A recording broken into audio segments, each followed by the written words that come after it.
संसार सारा बुझ के रहा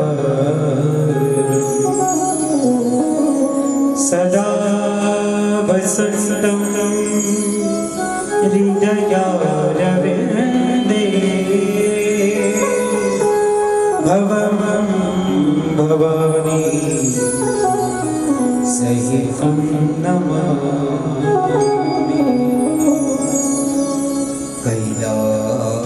कैलासराणा शिवचन्द्रमौळि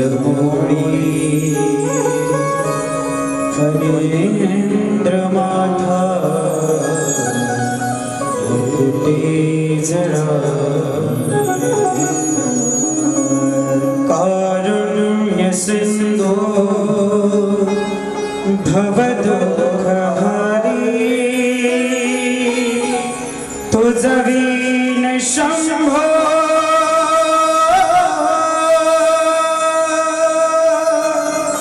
मज कोण तारी तुझवीन शंभो मज कोण तारी सर्वमंगल मंगले शिवे सर्वार्थसाधिके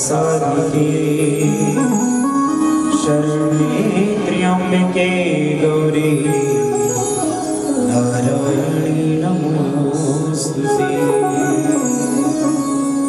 सरस्वती माते द्यावीमज स्मृति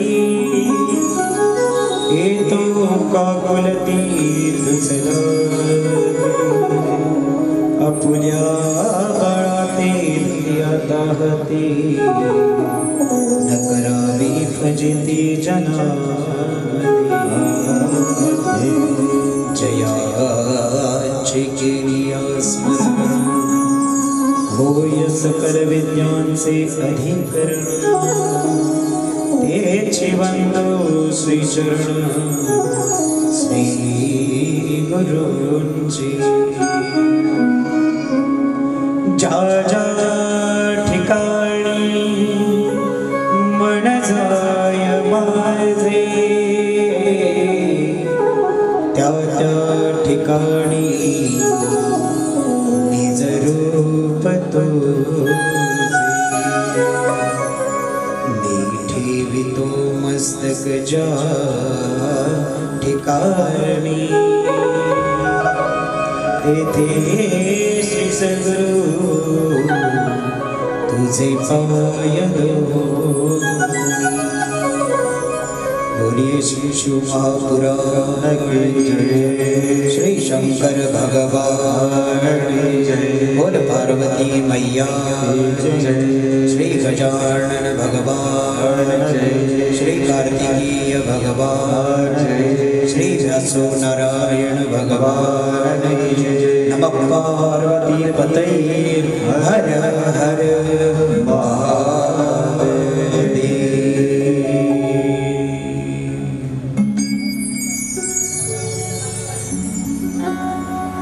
महादेव तुम्हारी जय हो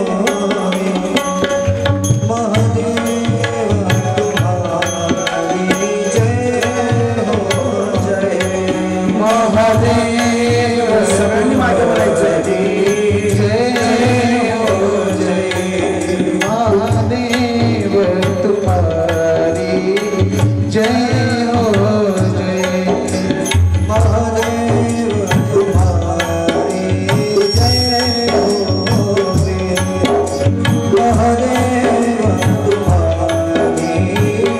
जय हो रे महादेव तुम्हारी जय हो रे महादेव तुम्हारी जय हो रे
भगवंताची वाङ्मय मूर्ती श्रीमद शिव महापुराण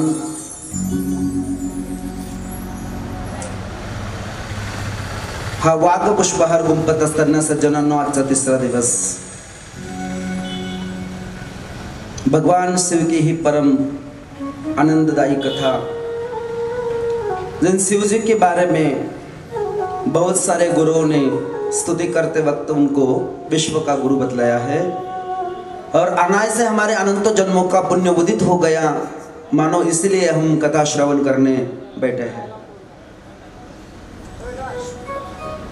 अनेकों विश्व गुरु ने भगवान की स्तुति करते वक्त उन्हें कहा है कि वंदे देव उमापतिम सुरगुरुम वंदे जगत कारणम वंदे पनकभूषणम मृगधरम वंदे पशूनां पतिः वंदे सूर्य शशांक वह्निनयनम वंदे मुकुंद प्रियम वंदे भक्तजनश्रयं च वरदं वंदे शिव शंकरम।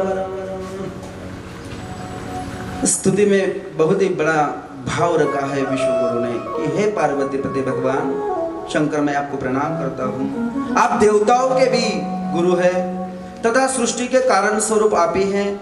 भगवान शंकर, मैं आपको बारंबार प्रणाम करता हूँ। नागों के आभूषण के रूप में तथा हाथों में मृग मुद्रा धारण करने वाले एवं समस्त जीवों के गुरु स्वामी भगवान शंकर, मैं तुमको नमस्कार करता हूँ, आपको नमस्कार करता हूँ। मानो अपने सूर्य और चंद्र को अपनी आंख बना ली है और नारायण को भी प्रिय।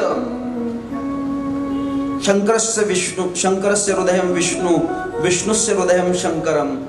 आप एक दूसरे के हृदय हो, इसलिए सब जनों को आश्रय देने वाले हे वरदानी, हे कल्याण स्वरूप, हे भगवान, मैं तुम्हें बारंबार प्रणाम हो।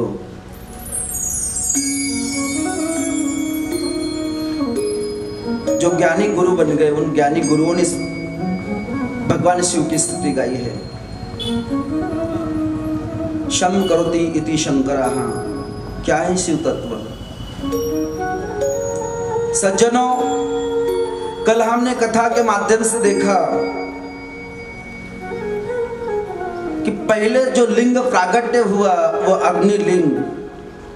उस लिंग की प्रागट्य की तिथि है शिवरात्रि। वो बहुत सारे लोग शिवरात्रि को भगवान शिव और माता पार्वती का विवाह दिन रात्रि करके मानते हैं, लेकिन वो शिवरात्रि प्रागट्य का दिन है। भगवान शिव का विवाह नवरात्रि में हुआ, गुप्त नवरात्रि में। उसकी भी विशद चर्चा करेंगे।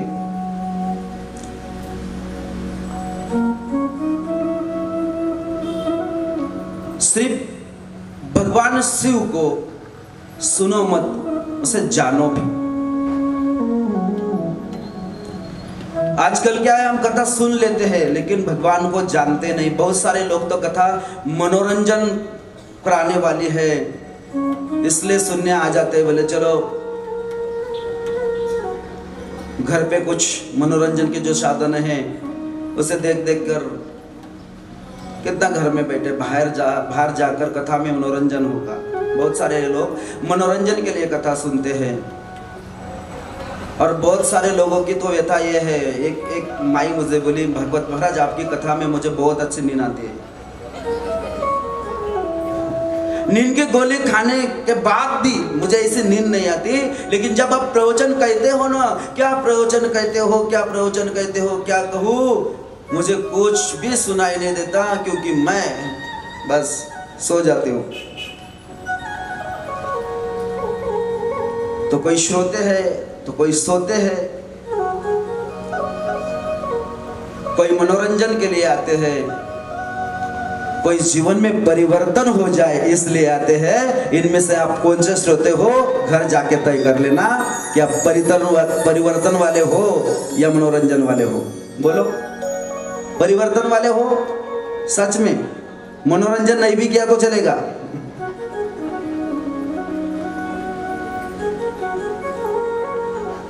शिव तत्व को समझो। तो चलो इस पावन श्रावण महीने के अवसर पर आज मैं तुम्हें कथा के प्रारंभ में एक मनोवांछित मनोमय जो अपने भीतर शिवलिंग है उस शिवलिंग का दर्शन कराऊंगा। एक अद्भुत कथा शिव महापुराण के माध्यम में आई है, वो मैं आपको बताऊंगा।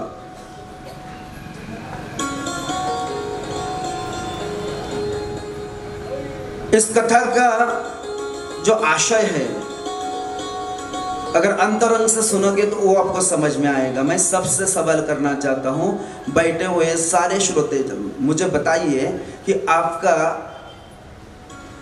सबसे ज्यादा ध्यान खुद के शरीर के ऊपर है या आपका सारा ध्यान, आपका मन का प्रवास, आपकी मन की दिशा शरीर की ओर है या खुद के आत्मा की ओर? सच में आत्मा, आपकी मन की जो दिशा है वो सही में आत्मा की ओर ही होना चाहिए। आत्मा एक संशोधन का विषय है, लेकिन बहुत सारे लोग आत्मा का संशोधन नहीं करते, बस देखभाल करते हैं तो सिर्फ शरीर की। तो चलो आत्मा क्या है। सबसे पहले मैं आपको ये बता दूं, आत्मा प्रत्यक्षात परात्पर शिव है, और उस शिव की ओर हमारा ध्यान कैसा नहीं है, हमारा ध्यान कहाँ है। तो इसके लिए मैं एक सुंदर कथा आपको बताता हूं। सब शरीर के कान करके कथा तुम सुन लो। तुम सभी ने एक शिव मंदिर देखा है, अभी भी हम शिव मंदिर में ही बैठे हैं। मुझे बहुत सारे लोग कह रहे थे कि महाराज ये जो कथा है ना, बाजू में बगीचा है, बगीचा में होनी चाहिए थी, बड़ा पंडाल होना चाहिए था। लेकिन मैंने बोला भैया कि हमें मालूमत नहीं थी कि हमारे एरिया में इतने सारे शिव भक्त हैं। और रही बात दूसरी, तो कथा भगवान के समीप सानिध्य में बैठकर जो सुनी जाती है वो कथा ज्यादा लाभदायी होती है, इसलिए हम भगवान के सानिध्य में। कथा तो घर में टीवी में बैठकर भी सुनते हैं हम, इससे भी बढ़िया व्यवस्था वहां पे होती है, हम देखते हैं। लेकिन सानिध्य का भी बड़ा प्रभाव होता है। अगर सानिध्य का प्रभाव नहीं होता तो अमरनाथ भगवान इतनी ऊंची पहाड़ों पे जाके नहीं बैठते, भगवान केदारनाथ इतनी ऊंची पहाड़ियों पे जाकर नहीं बैठते। वो भी देख लेते बड़ा सा एक मैदान, और मैदान में जाके बैठते।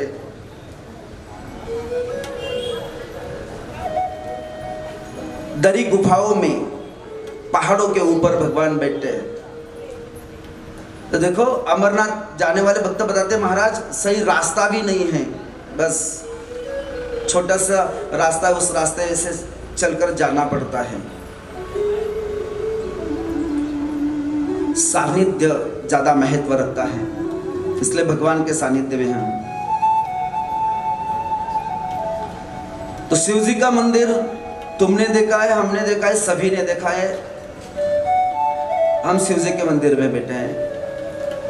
तो मैं सबसे सवाल पूछना चाहता हूं, शिव जी मंदिर के सामने जो नंदी महाराज बैठे हैं, उस नंदी महाराज का मुंह शिव जी की पिंड की ओर है या विपरीत दिशा में है?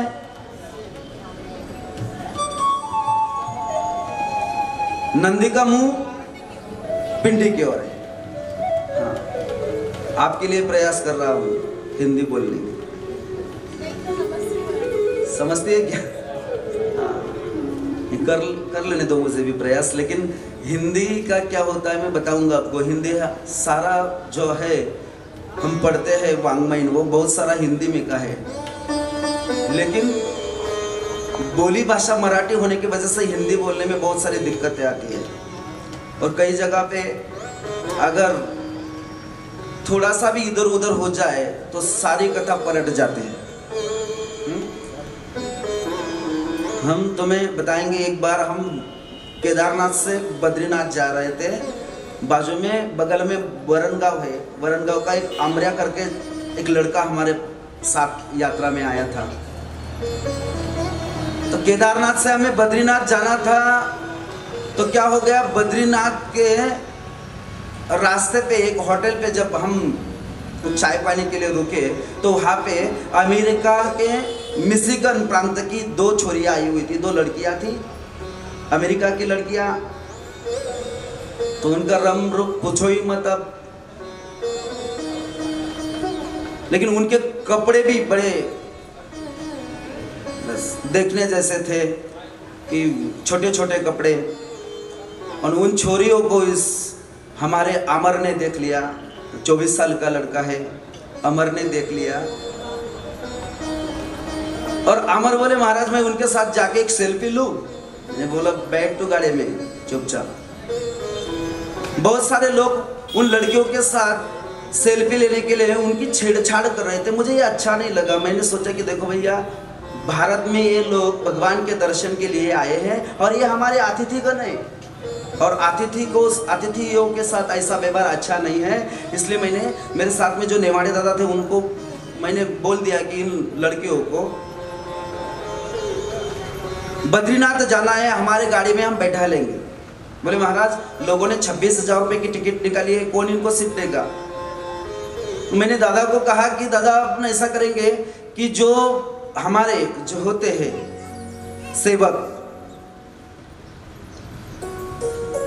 उन सेवकों को, जो सेवा दल होता है हमारा, वो ड्राइवर के पास बैठा था आगे कैबिन में, उन्हें पीछे बुला लेते हैं और नीचे बैठा देते हैं और इन 2 छोरियों को उधर बैठा देते हैं आगे। तो उन सेवा दल में जो 2 औरतें थी, एक रसोईया था खाना पकाने वाला और उसका मददनीश था ये अमर। जो 2 लेडीज थी वो भी पीछे आ गई, ये रसोईया भी पीछे आ गया, लेकिन अमर पीछे आने का नाम ही नहीं लेता था। अमर को बोला मैंने इन 2 लड़कियों को बैठने को जगह दे दे, उनको जाना है बद्रीनाथ, बैठने दे, तू पीछे आ जा। तो बोले जगह है ना महाराज, बाजू में बगल में बैठ जाएंगे, वो मुझे बैठने दो। मैं बोला अमर आ जा पीछे। तो अमर कैसा बोलता है, बसू द्या ना महाराज, महाराज बसू द्या ना।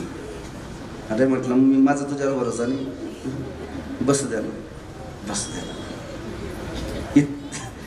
इतका काकोड तिलाला, ठीक है बैठ, लेकिन उन लड़कियों के साथ वार्तालाप नहीं करना, उनके साथ बोलना नहीं, उनकी तरफ देखना नहीं। बैठ गया।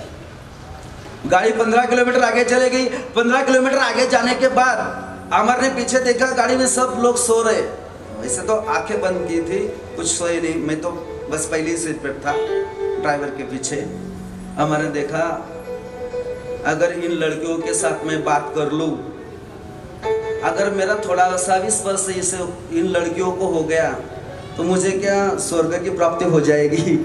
ऐसा लगना लगा उसे, ऐसा लगने लगा। सज्जनों, उसने सोचा कि इनके साथ बात करने के है, लेकिन मुझे इंग्लिश नहीं बोलने आती और इनको मराठी नहीं समझती। चलो हमारे भारत में आए हैं ये यात्रा करने, तो इनको हिंदी तो जरूर समझती होगी, तो हिंदी में वार्तालाप करेंगे। तो हमारे अमर की हिंदी सुनो।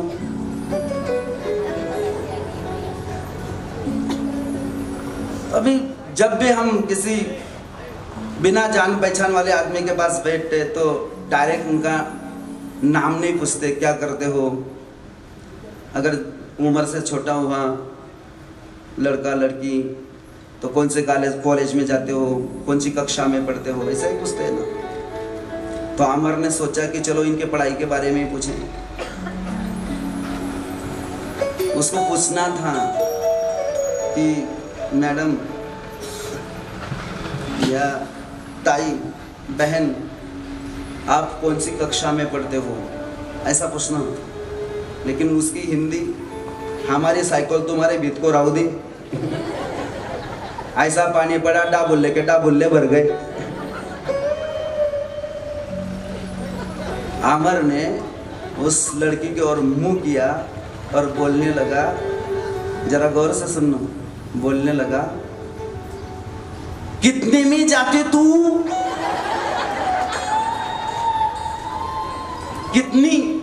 कितनी में जाती तू? मी तर हसलोच, म्हटलं लेका तिला जर समजलं तर जोड्याने मारेल तुला. ऐसी हमारी हिंदी है. आमर स्पेशल. तो दिक्कत होती, कोई दिक्कत नहीं. चलो, शिव जी का मंदिर, नंदी का मुंह भगवान शिव की पिंड की तरफ है. बराबर है? सब लोग मंदिर में हैं, ठीक है. तो नंदी महाराज को नमस्कार कर लो. कर लिया. चलो भीतर जाएंगे, मंदिर में महादेव जी को प्रणाम करेंगे. प्रभु को प्रणाम कर लिया. अब बैठे बैठे अब महादेव जी के मंदिर में हो, इसे मानस पूजा कहते हैं. जरा पिंडी और नंदी के बीच में जो प्राणी है उस प्राणी का नाम बताइए. नंदी, कश्यप, कासव, बराबर है? कछवा. तो उस कछवे का मुंह पिंडी की ओर है या नंदी की ओर?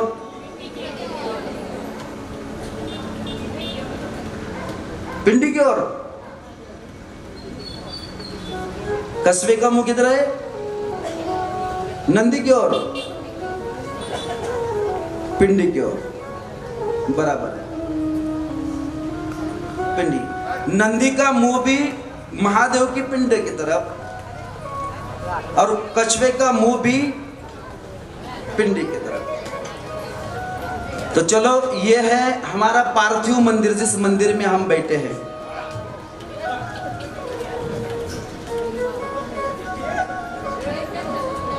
रहने दो. पिछले जन्म में आए नहीं थे वो कथा सुनने. और थोड़े दिन के बाद कोई ये ना कहे कि भागवत महाराज की कथा सुनने के लिए कुत्ता भी नहीं था. वो भाई 2-2 दिन थे. वो भी थे.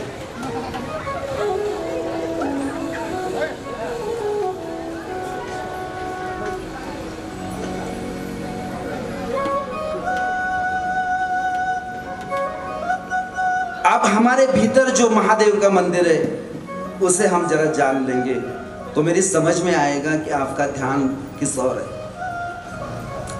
सज्जनों, खुद का जो स्थूल शरीर है उस स्थूल शरीर को हम नाम देते हैं नंदी. ये हमारा जो शरीर है इसका नाम क्या है? नंदी. और हमारे भीतर में जो आत्मा बैठी है उस आत्मा का नामीकरण आज हम करते हैं. है ही महादेव. आत्मा महादेव की पिंड. आत्मा पिंड, स्थूल शरीर नंदी, और इस शरीर के भीतर जो बैठा हुआ है मन, उस मन को हम नाम देते हैं कछवा. तो आप जरा भीतर के मंदिर में झांक के देखो कि तुम्हारा मन नामक कछवा नंदी की ओर देख रहा है या पिंड की ओर. अगर मेरी बात समझ में आ रही हो तो.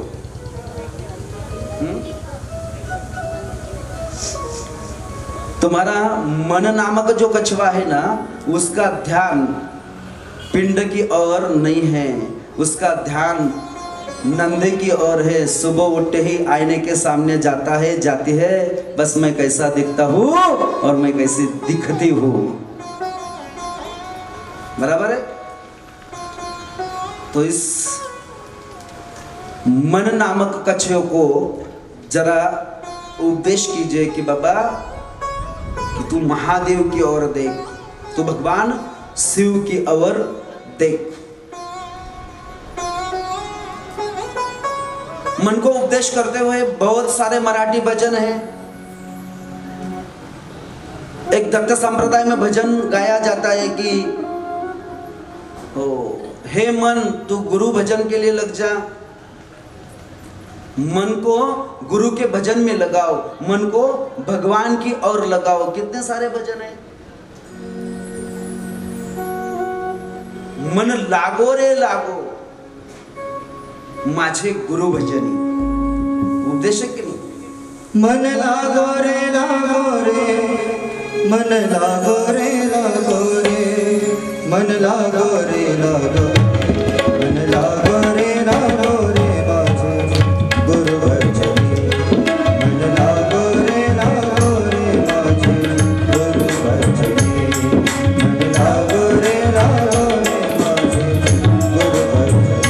मन लागो रे मन लागो रे लागो रे, मन लागो रे लागो रे, मन लागो रे लागो रे, मन लागो रे लागो रे,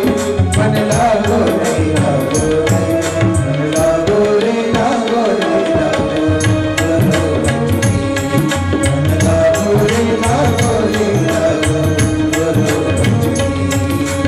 लागो रे लागो रे लागो। गुरु दत्ताचा शरण, दत्त नामाचा शरण, गुरु दत्ताचा शरण, दत्त नामाचा शरण, गुरु हरीचा शरण। मन लागो रे बाजे गुरु बचनी। मन लागो रे बाजे गुरु बचनी। मन लागो रे बाजे गुरु बचनी।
मन को भगवान शिव की ओर लगाओ।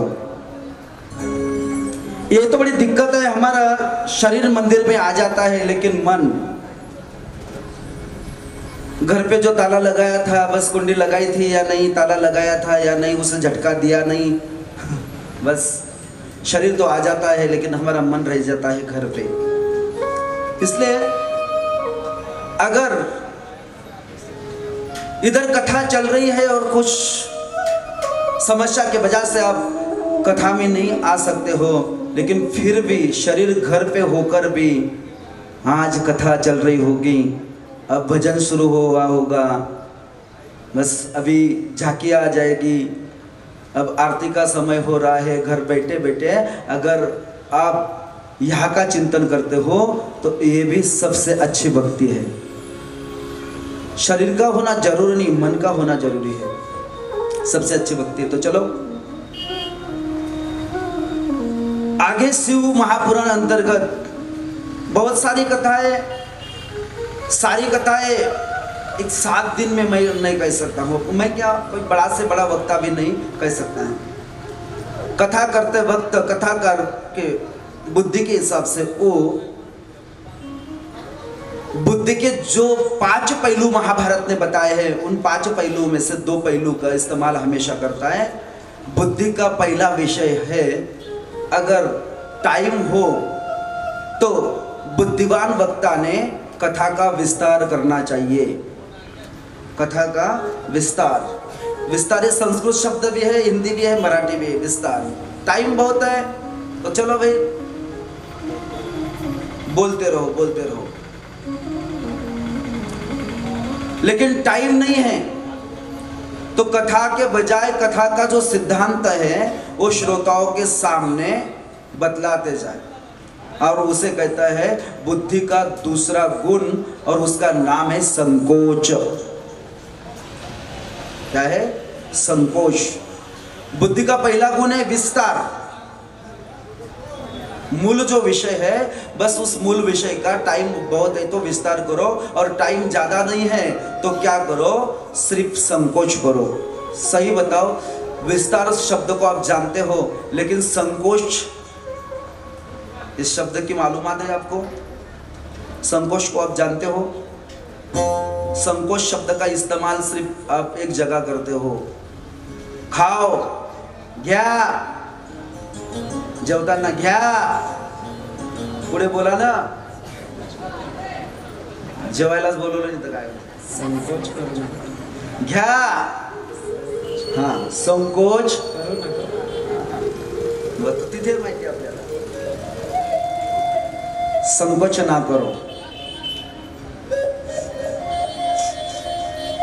तो यहाँ पे कुछ कथा संकोच में कही जाएगी, और कई कथा जो ऐसे है जो हमारे जीवन में बदलाव लाने वाली है, उसका विस्तार किया जाएगा। कथा तो बहुत सारी है। तो भगवान शंकर की पूजा कैसे होनी चाहिए? ब्रह्मा जी व्यास जी से कहते हैं, व्यास जी नारद जी से कहते हैं, और नारद जी ने बहुत सारे लोगों को भगवान शिव की पूजा कैसे होनी चाहिए इस बारे में, उनको क्या क्या प्रिय है, उन प्रिय वस्तु पदार्थों की यादी दी है। उसमें पहला है शरीर का शुद्ध होना। शरीर का शुद्ध होना, शरीर शुद्धि। फिर ये शरीर शुद्धि कैसे की जाती है? भगवान शिव को भस्म प्रिय है, भगवान शिव को बेल प्रिय है, भगवान शिव को शमी प्रिय है, भगवान शिव को रुद्राक्ष अति प्रिय है। लेकिन कौन सा रुद्राक्ष क्या काम करता है? कौन सी भस्म ज्यादा शिव जी को प्रसन्न कर सकती है, प्रिय है? और शरीर शुद्ध कैसा होता है? तो भगवान ब्रह्मा जी व्यास जी को बताते हैं कि व्यास जी, सर्वप्रथम साधक ने शरीर शुद्ध करना चाहिए। तो प्रातः काल में जग जाइए, उठ जाइए। प्रातः काल सुबह 4 बजे, उसे ब्रह्म मुहूर्त कहते हैं। अभी प्रातः काल लोगों का सुबह नहीं होता, 9 बजे होता है। और प्रातः काल उठने के बाद सबसे पहले धरणी माता को नमस्कार, दोनों कर कमलों को नमस्कार। वो नमस्कार करने के बाद उत्तर दिशा की ओर चले जाओ और मल विसर्जन करके आओ। हमारे बाप दादा मल विसर्जन करने के लिए जाते थे, उनकी भी दिशा फिक्स थी, वो थी उत्तर दिशा। अब तो इन शरीर शुद्धियों के बारे में बताओ ही मत, क्योंकि ये उत्तर दिशा अभी रही नहीं। पहले के जो हमारे आज भी गांव के लोग हैं ना, बड़े होशियार, खाते घर में है और विसर्जन, मल विसर्जन के लिए और हमारे शहर के लोग, जलगांव के लोग खाने को और नशराबाद के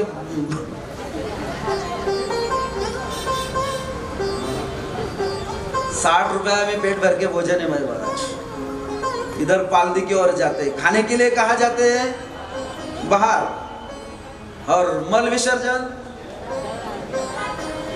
क्या प्रगति है। आज भी हमारे गांव का गवार लड़का या गवार औरत अगर नाक में श्लेष्मा आ जाए, श्लेष्मा यानी श्लेष्मा, हाँ, एक ताई मेरे तरफ आई थी, बोले महाराज मैंने मेरी लड़की का नाम इतना अच्छा रखा है, आखिर जलगांव में किसका नाम नहीं होगा? बोले कुंभ राशि का नाम है। मैंने बोला ताई नाम तो बताओ। नाम बताया उसने, श्लेष्मा। क्या? चश्मा नहीं, श्लेष्मा। अच्छा है ताई श्लेष्मा, लेकिन ताई तुमको मालूम है इस नाम का अर्थ क्या होता है?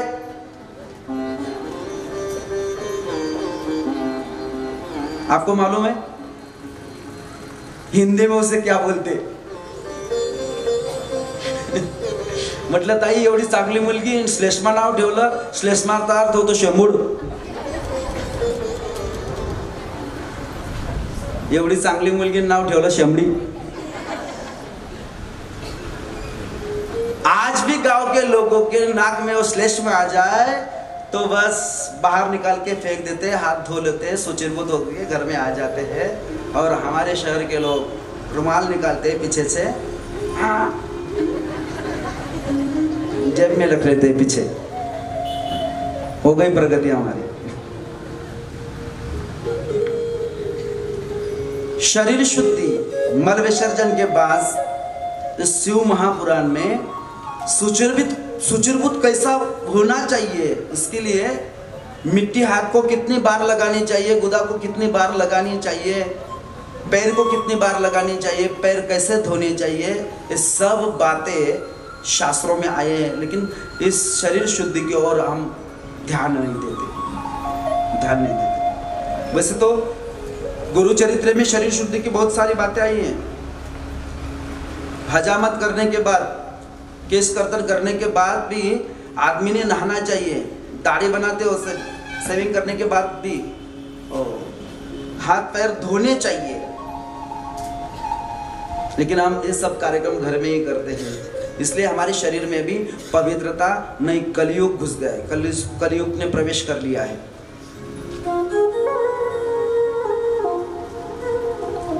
पवित्रता नहीं है और भक्ति के लिए हमारा शरीर भी शुद्ध नहीं है।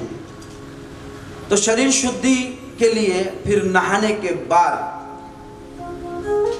भगवान के मंदिर के सामने, घर में जो मंदिर होता है, मंदिर के सामने शुद्ध आसन बिछा दो और उस आसन के ऊपर बैठकर बस थोड़ा सा प्राणायाम करो, प्रणव का उच्चार करो। प्रणव यानी ब्रह्म, प्रणव का अर्थ होता है प्र यानी प्रकृति, नव यानी नौका, प्र यानी संसार, नव यानी नौका। इस संसार से तारने वाली नौका है प्रणव। प्रकर्षेण, प्रणव शब्द का बड़ा ही बहुत अच्छा अर्थ है, देखेंगे उसे भी। प्रणव का जाप करिए। अगर शरीर शुद्ध करना चाहते हो तो महामंत्र का जाप आदमी जब एक लाख बार कर लेता है, 1 लाख संख्या पूर्ण कर लेता है, तब आदमी का शरीर शुद्ध होता है। बाह्य सुचिरबुद्ध अगर आप नहीं करते हो तो क्या कर लो, जिंदगी में एक बार फटाक से सबसे पहले महामृत्युंजय का जप 1 लाख बार कर लो। 1 लाख जाप हो जाने के बाद आदमी का शरीर शुद्ध होता है। अगर महामृत्युंजय जप आप 2 लाख बार कर लेते हो तो आपको आपके पूर्व जन्म का दर्शन होता है। सुन रहे हो? जानना चाहते हो आप पूर्व जन्म में कौन थे? अगर आपको ये आपका पूर्व जन्म देखना हो, कल हम खाना खाने गए थे, जिन्होंने हमारे मंदिर में नंदी महाराज को विराजमान किया है, वो जो नंदी महाराज का जो थी उनकी कीमत, मंदिर को जिन्होंने दान दिया है, वो ताई के घर हम खाना खाने जब गए थे, वो बहन जी ने हमें बताया कि महाराज हमारे गुरुजी थे वासुदेव जी महाराज, उनकी कृपा से हमने बहुत सारी साधना की और हमने हमारा पूर्व जन्म भी देख लिया, पूर्व जन्म देख लिया। मुझे बहुत अच्छा लगा उनके साथ बात करके। दर्शने प्रशस्ति पुण्य पुरुषः, ऐसे पुरुषों का, ऐसी महिलाओं का दर्शन भी हमें पुण्य प्रदान करता है।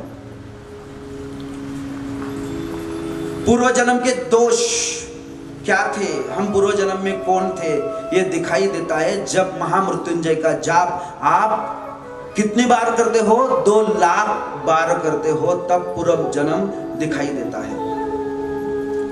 अगर आप 2 लाख बार महामृत्युंजय का अनुष्ठान नहीं कर सकते हो, फिर भी जानना चाहते हो हम पिछले जन्म में कौन थे, तो मैं कुछ सटीक उपाय आपको बताता हूं या उक्तियां बताता हूं कि सामने वाला आदमी पिछले जन्म में कौन था, कौन सी योनि में वो था, आप जान सकते हो। देखो बहुत सारे लोग ऐसे होते हैं कि बिना वजह रात देखते ना दिन बस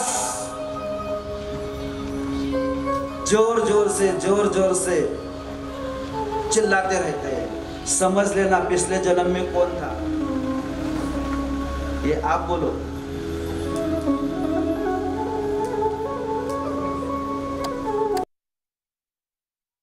दिन देखता नहीं, भोगता ही रहता। तो बहुत सारे लोग दिखने को अभी आदमी दिखाई देते हैं, लेकिन अगर किसी का अच्छा काम चल रहा हो, कोई सज्जन अच्छा कर्तव्य कर रहा हो, उसका मानस अच्छा हो, तो उसमें बस उंगली करते हैं, बस तिरछा चलते हैं, ऐसा क्यों वैसा क्यों करते हैं। समझ लेना कि भैया ये अभी तो आदमी है, पिछले जन्म में बस जानवर था। नहीं दिखाई देता है महाराज। 2 लाख बार जप कीजिए आपको पुनर्जन्म दिखाई देगा। और व्यास जी महाराज जिसे कहते हैं ब्रह्मा जी की, व्यास जी 3 लाख बार अगर आदमी ने जप कर लिया तो उसे काम में वस्तु पदार्थों का लाभ होता है। अब ये काम में वस्तु पदार्थ क्या है? अगर तुमने मन में ठान ली कि भैया मुझे सरकारी नौकरी मिलनी चाहिए, बस प्रभु मेरी तो इतनी इच्छा है, बस मुझे दूसरा कुछ नहीं चाहिए, इसे कहते हैं कामना। पर ये सरकारी नौकरी चाहिए, मेरी शादी हो जानी चाहिए, या मेरी शादी हो गई है लेकिन हमारे घर संसार रूपी बगीचा जो है हमारा, जो बाग है, उस बाग में अभी तक एक भी फूल नहीं उमला, बस हमारी संसार और बेला को एक फूल लगना चाहिए, हमारे घर बेटा या बेटी पैदा होनी चाहिए, बस प्रभु हे भगवान शंकर मेरी इतनी इच्छा है। तो ये इच्छा की पूर्ति के लिए आपको 3 लाख बार महामृत्युंजय का जाप करना पड़ेगा। 3 लाख महामृत्युंजय का जाप अगर आप कर लेते हो तो मेरी महादेव आपकी ये भी मनोकामना पूरी कर देगा, जरूर पूरी कर देगा, लेकिन 3 लाख बार जाप करना है। आगे मैं तारकासुर की कथा बताने वाला हूं। तारकासुर की कथा जब मैंने पढ़ी, जब मैंने सुनी, तो मैं सोचने लगा, मैं गदगद हो गया कि बस हम थोड़ी सी पूजा करते हैं और उस पूजा के बदले में भगवान से बहुत कुछ बड़ी मांगने की यादी हम तैयार कर लेते हैं। लेकिन जरा सोचो, वो राक्षस होकर भी उन्होंने 100 बरस तक कुछ बिना खाए पिए भगवान की तपस्या की, तब उन्हें ब्रह्मदेव और भगवान शंकर प्रसन्न हुए। हमको तो ऐसा लगता है महाराज तुमने तो बताया था 1 लोटा जल और सब समस्याओं का हल। 3 सोमवार से हम कर रहे हैं, कुछ फायदा नहीं हुआ। 3 सोमवार में माता पार्वती ने 1000 बरस तक हरतालिका व्रत किया था, इसलिए उसे भगवान शंकर पति मिले। तुम कितने हरतालिका का व्रत करते हो? कितने के हो गया आपने जिंदगी में? जितनी उम्र होगी उम्र के हिसाब से। मुझे बोलो 25-26 साल के हो जाते हो, खास करके पहले तो 16, 17, 18 साल में शादी होती थी, और वो 16, 17, 18 साल में 10-12 साल तो खाने पीने में बचपन में आपके चले गए। फिर ज़्यादा से ज़्यादा कितना हरतालिका का व्रत किया होगा महिलाओं ने? 4-5 साल। और 4-5 साल हरतालिका का व्रत करते हो और शिवजी जैसा पति मांगते हो, कैसा मिलेगा? एक फिटाड़ मिलेगा बस। क्या मिलेगा उसमें? वो व्रत भी अच्छा नहीं करते। अभी मैंने बहुत सारी महिलाओं को देखा है। मैं जब ग्रामीण भाग में था तो उस गांव में ब्राह्मण नहीं थे, ब्राह्मण का काम भी मुझे करना पड़ता था, पूजा अर्चा में खुद करवा लेता था लोगों से। तो हरतालिका के व्रत के लिए मैं जाता था। हरतालिका की जो कथा है, पूजा है, वो 2 घंटे की 2 घंटे की पूजा है। मैं सही बताओ महिला, जो यहाँ हमारी इतनी सारी महिलाएं बहनें बैठी है, सही में बताओ कि 2 घंटे तक आप वो हरतालिका की पूजा जो है करते हो? नहीं नहीं नहीं। 2 घंटे की पूजा फटाक से 15 मिनट में बस निपटा दी, कर ली कि बस बाकी के 1.5 घंटे बस स्लैब के ऊपर जाके तो खींच मेरी फोटो।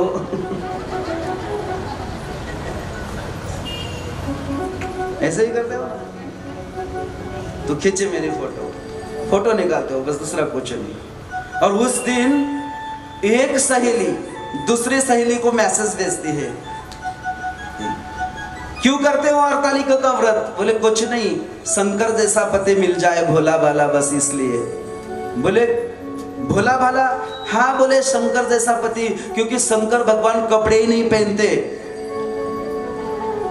ऐसा पति मिल जाए तो बस।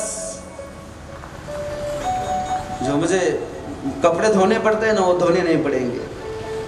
एक ने तो कह दिया, बोले शंकर भगवान के जटा से हमेशा पानी की धारा निकलती है, जल की धारा निकलती है, नल को 5-5, 6-6 दिन पानी नहीं आता। बोले अच्छा है, अगर शंकर जैसा पति मिल जाए तो पानी की समस्या ही खत्म। ऐसे बस विनोद जोक्स करते हैं उस हरतालिका के दिन। चला 3 लाख बार अगर अपने ये महामृत्युंजय का जप कर लिया तो आपकी मनोकामना पूरी होती है। फिर चाहे वो आप सरकारी नौकरी की चाहत रखते हो, शादी की चाहत रखते हो, या संतान की चाहत रखते हो, इससे और कुछ ज्यादा भी हो तो 3 लाख बार।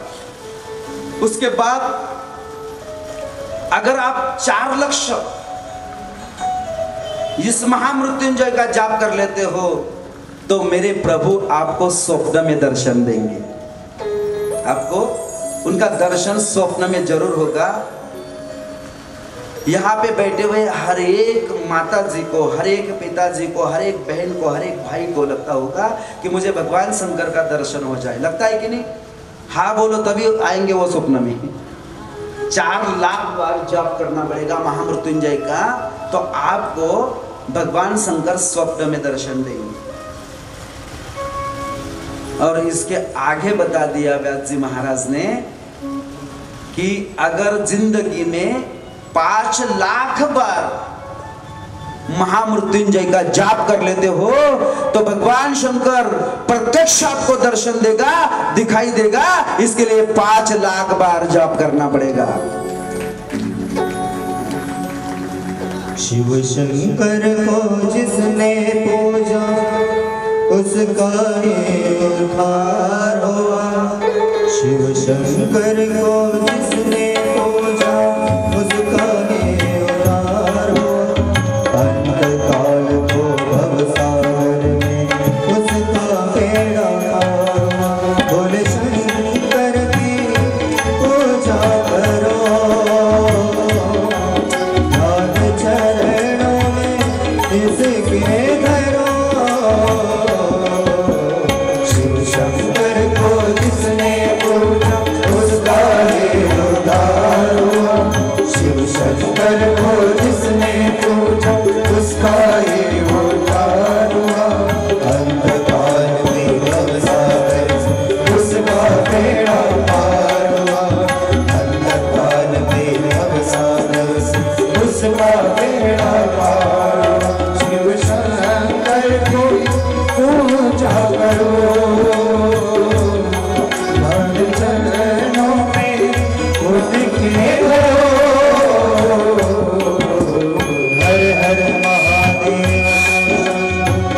सुख देता है ये आसरा, सुख देता है ये आसरा। इन पावन चरणों में आकर जो उतारो, इन पावन चरणों में आकर जो उतारो। अंतकाल को भवसागर में उसका मेरा खाना, शिव शंकर की पूजा करो। अंतकरणों में इसके करो, शिव शंकर को जिसने पूजा उसका ही उतारो। शिव शंकर को जिसने पूजा उसका ही उतारो। अंतकाल में भवसागर से उसका बेड़ा पारो।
नमः पार्वती हर हर महादेव। पुढे भगवान शिवाचा विवाह जर आपल्याला बघायचा आहे तर क्रमाक्रमाने त्यांच्या विवाहासाठी त्यांची जी पत्नी आहे पार्वती, माता पार्वती ही पहिल्या जन्मात कोण होती, नेमकी पार्वती म्हणजे काय, उमा म्हणजे काय हे पण आपल्याला समजून घ्यावं लागेल।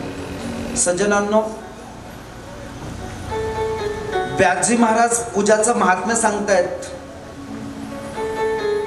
त्यामध्ये लिंग नेमकं काय आहे त्याबद्दल सुद्धा आपण जाणून घेणार आहोत। शरीर शुद्धी, त्यासाठी आपण जप पाहिला, त्यानंतर पूजा अर्चा करत असताना सर्वप्रथम देवाचं स्नान करत असताना आसन हे फार महत्वाचं आहे। तुमचं सुद्धा आणि देवाला तुम्ही धुण्यासाठी तिथे बसवतायत ती थाली, त्याला सुद्धा आसन म्हणतात। त्या देवाला उचलत असताना त्याला नमस्कार करा आणि त्याला प्लेटमध्ये त्या भगवंताला त्या देवांना ठेवत असताना आसन देत असताना तिथे तांदळाचे दाणे टाकले गेले पाहिजेत। अक्षदाम तंडुलाम समर्पयामि, नाना रक्त समायुक्तम कार्तसौरविशदम, नाना रक्त समायुक्तम कार्तसौरविशदम आसनम प्रीत्यर्थम अक्षदाम तंडुलाम समर्पयामि म्हटलं जातं आसन। त्याच्यानंतर जल, आणि हे जल टाकत असताना त्याच्या अगोदर तुम्हाला अजून संकल्प जलाचाच करायचा आहे। हातावर पाणी घ्यायचं आहे आणि पाणी घेत असताना तुम्हाला तुमच्या गोत्राचा उच्चार करायचा आहे। तुम्ही कुठल्या प्रांतात आहात, तुम्ही आता जे आजची तिथी काय, या सगळ्या गोष्टींचा उच्चार संकल्पामध्ये केला जातो। संकल्प